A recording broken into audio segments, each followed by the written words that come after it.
In 2002, Amy and I toured through Gujarat to locate and record the music of African Indians known as the Sidis.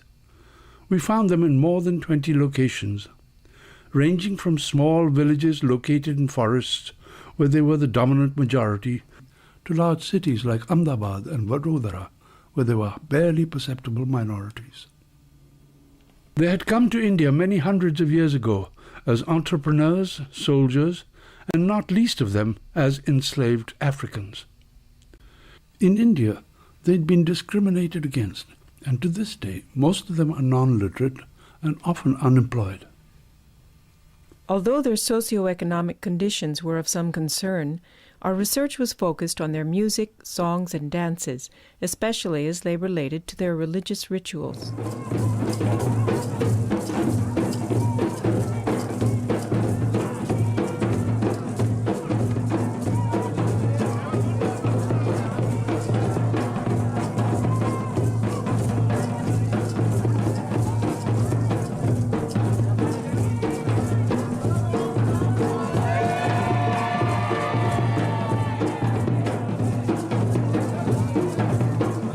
Our research culminated in a CD of their music released by Apsara Media in 2002.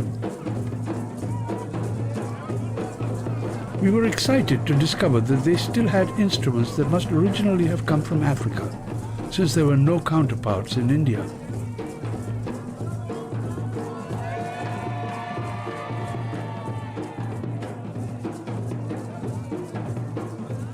At the same time, we were distressed to learn that some of the stringed instruments that the elders recalled were no longer being used, like these lyres called nangas, which now remain only as stringless shells against the wall of one of their shrines.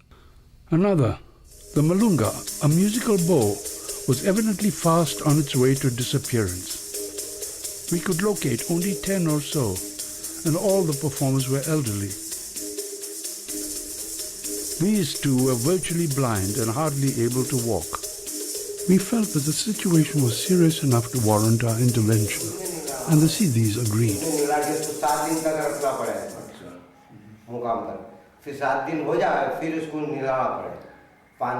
We were fortunate to work with Sidi Salam of Rajpipla, the inheritor of the title Nishandar, or bearer of the Sidi's ritual insignia, which is the Malunga.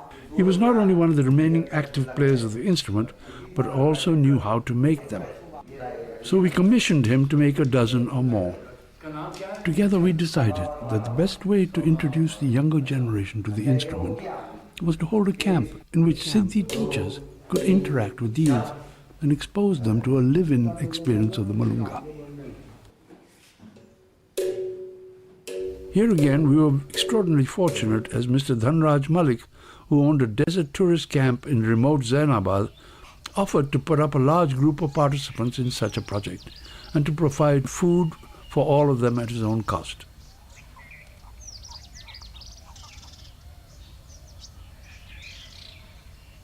Our scheme also appealed to the Indian National Theatre, whose leader, Maltiben Javeri, offered administrative assistance, as well as a second camera person, Ramchandar Varak, and a photographer, Ambrish Devar.